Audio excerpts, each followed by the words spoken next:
It's puck time. It's the Prez, Carmine Bianco, Alex Badass Smith. Love this lineup. Excited about the show. 3 games on tap. We'll take them all apart. But first, a quick hello. How are you, Carm? All's good, man. Up and running since about 6 this morning. That I can't. Whoa, I got nothing to say about that. I woke up early today and it was at 10:55. Well, that's man. Alex, what's up with you, brother? Not too much. Kind of a sad day here for me and any Chicago sports and media fans. Chet Kopic passed away this morning, so I've been reading a lot of comments and stuff about him, and I got to talk with him a few years ago when he had his book out and stuff. He kind of helped me along with a lot of stuff that I'm doing now. So, condolences to him and his family, and I'll be listening to a lot of old Chicago radio stuff throughout the day today. So. R.I.P. Mr. Kopic. I did not know about that, but basically woke up, showered, and started doing shows. This is show number 3 for me, and I got one more. Morning Joe with Marco up next. Boys, fun night in hockey last night. Great game in Calgary. I had the over 6. I lost. Why are you laughing? We'll talk about your text messages later, but yeah, go ahead. Great game in Calgary. Yeah, great game in Calgary. And you know what? It was a good game in Toronto, too. 5-4 until an empty netter. They had a chance. I thought there would be some poetic justice. It wasn't too long ago where they were down by 3 with 10 to go. Up by 3 with 10 to go and lost in Game 7 against Boston. I thought, hey, is it going to happen in reverse? It didn't. But I think Toronto showed that they can win this series still. And I wouldn't actually be surprised if it's in 6 games. Well, you can get the Leafs to win in 6 at plus 275. Yeah, well, I'm going to do that right after I hang up with both of you schmucks. The one mistake the Leafs made last night, one of the many mistakes the Leafs made last night is you guys invited Drake to the game. They showed him, as soon as they showed him in a box with the Leaf jersey on, Boston scored 2 quick ones. Yeah, Drake is hockey as just bad luck is to anything. Drake is to any sport. He took pictures with a couple Man City players. Man City was knocked out of the Champions League yesterday. It just goes on and on. There's a team, the Italian team, Roma, have told their players nobody is allowed to take a picture with Drake. They've gone as far as putting a mandate. Are you serious? I am serious. Yep. I posted an article on Twitter from BBC. They are not allowed to take a picture with Drake. He's just bad. He took a picture with Conor McGregor, and McGregor tapped out. He took pictures with a couple other teams with Alabama before the national championship. Well, I'm really surprised because I thought Drake was in Indiana, was not in Boston last night wearing an Indiana shirt. No, you took a pretty bad beat there, my friend. Yeah. I actually, after I got that text message from you, I went on to Yahoo on my phone and checked the last 2 minutes of the game, and I could not believe that Indiana had 91 points with 2 minutes and 16 seconds left and winning by 2, 91-89. And then still went down 3 with 12 seconds left and didn't cover the 7. That's pretty disgusting. And the crazy thing is, and they were down by 3 with 9 seconds left. The crazy thing is, you can't actually write a scenario. And I spoke about this on First Pitch. You could not come up with a scenario where a team down by 3 with the ball and 9 seconds to go could lose by 8.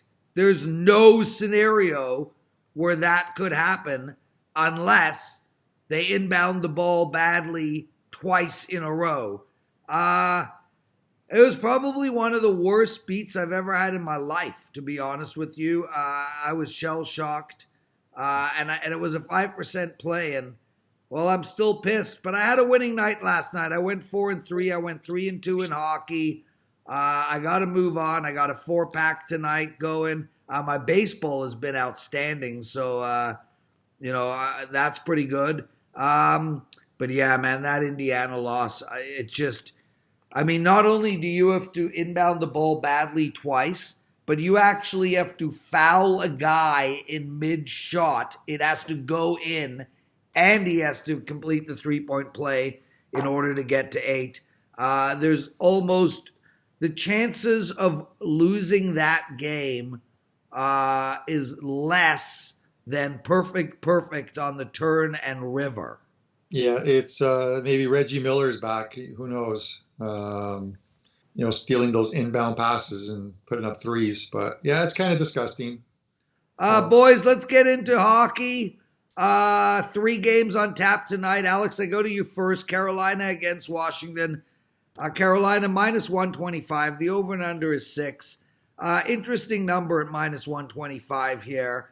I think it's too much money for Carolina. I mean, look, they laid the smackdown last game. They beat Washington 5-0. I don't think that's something that teams are going to do on a regular basis, and I'm surprised about this line. We expect Washington to bounce back tonight, and I think they will. I do like Washington in the spot, but I also think it's going to be a low-scoring game. I think this game is going to be somewhere around 3-2, 3-1.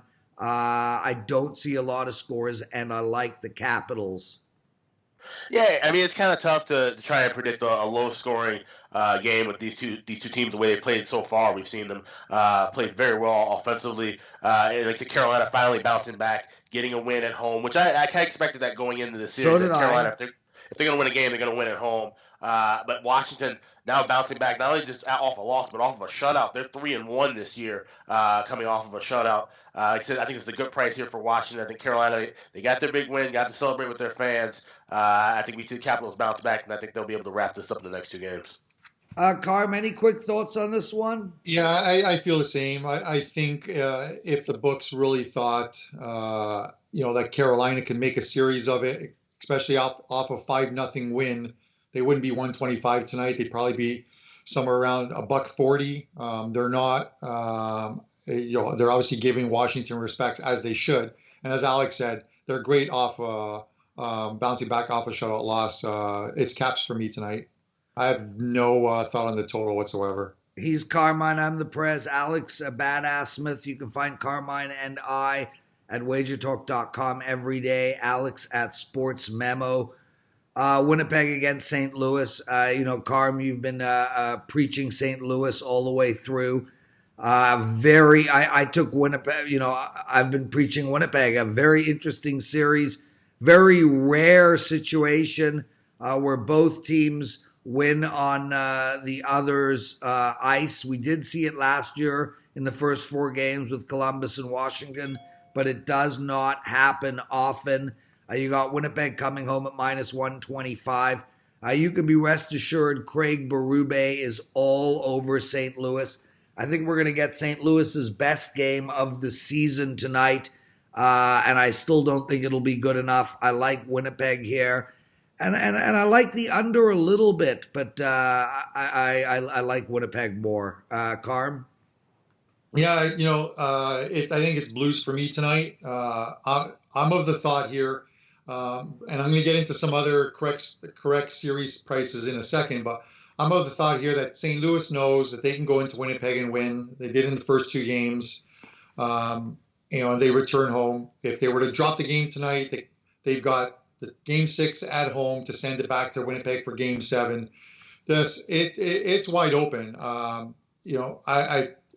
was more crushed about St. Louis losing in overtime than I was about Juve losing in Champions League, because I actually really like this Blues team, and I have futures on it. But you look at the correct score prices, and the Blues to win 4 games to 2 is plus 225. The Jets to win 4 games to 2 is plus 300. And then Blues 4-3 is 275. Jets 4-3 is 250. There's not much there at all. They're literally telling you, the books are telling you this is as even a series. The price for tonight is telling you that. We knew that going in. Blues were a favorite at 122 to win the series. I'm still holding out on the Blues to win the series and to win tonight's game in Winnipeg. I know it's inconceivable to think we lost 2 games at home. Winnipeg. This is Winnipeg sinking. We lost 2 games at home. We come back tied at 2. There's no way we're going to lose at home in Game 5. We saw last year in a few series. We did. It happened. NHL this season and NHL in the playoffs have been so hard to predict. There's no way anyone can say definitively that there's no way the Blues can win tonight. Well, yeah, duh. We're gamblers. There's nothing we can do definitively.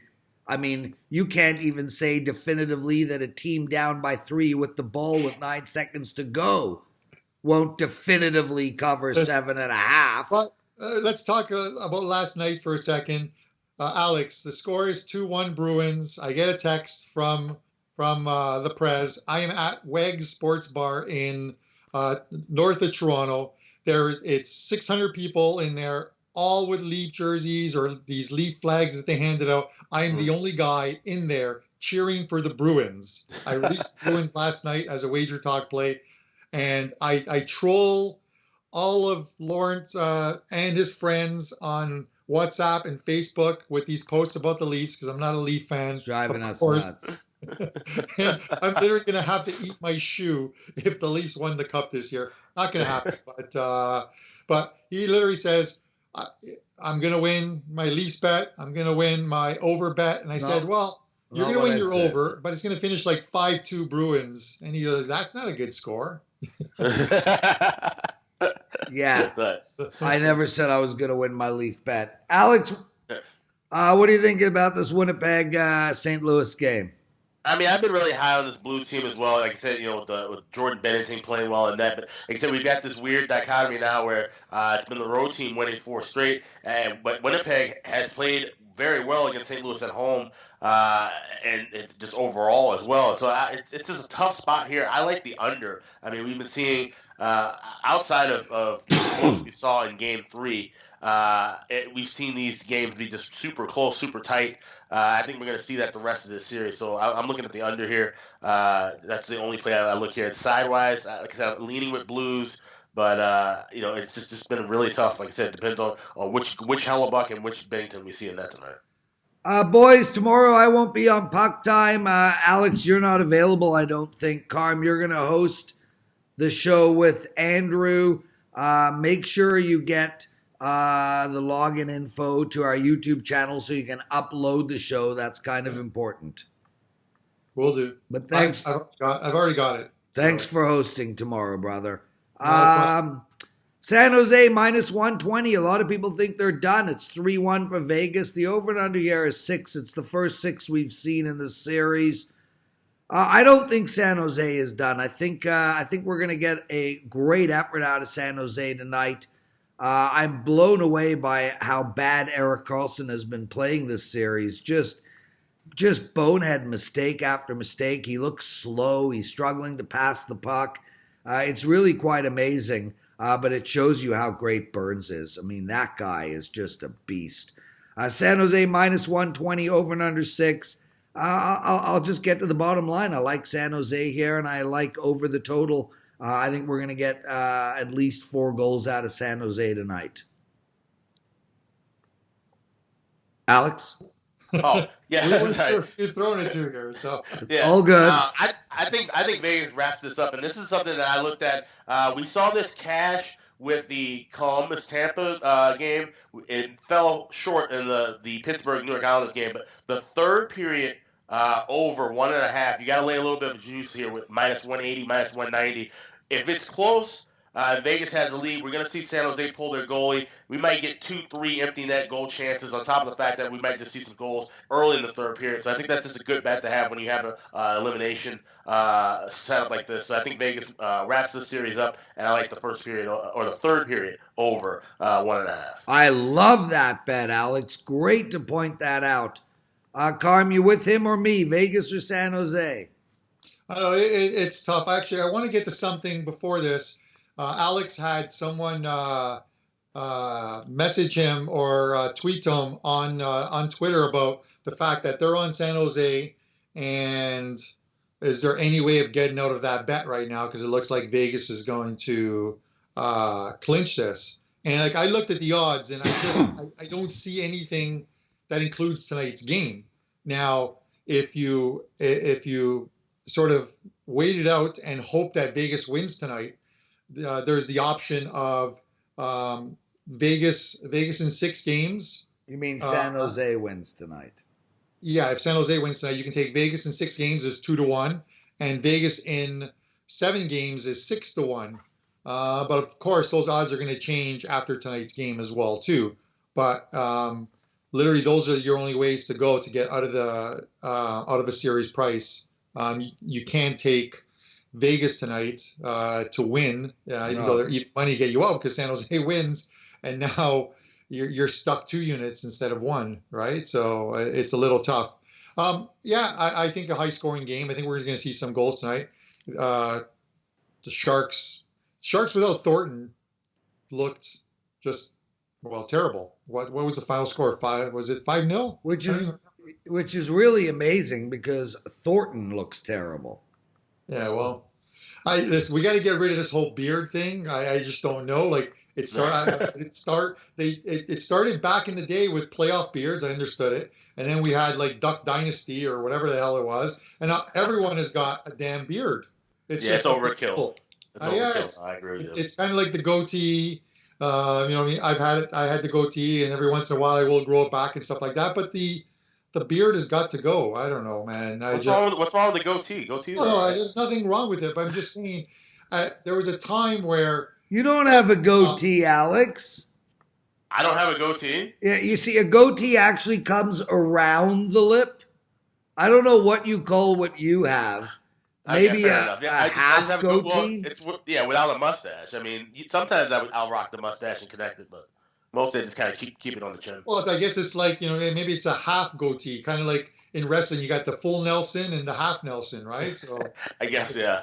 Okay, so Carm, you like the over in that game. Alex likes Vegas. I like San Jose. I'm going to call it a show, boys. I got one more with Marco. I'm starving and I'm tired as hell tonight. That's it. Carm, thanks for hosting tomorrow. Listeners, it's been a wonderful week.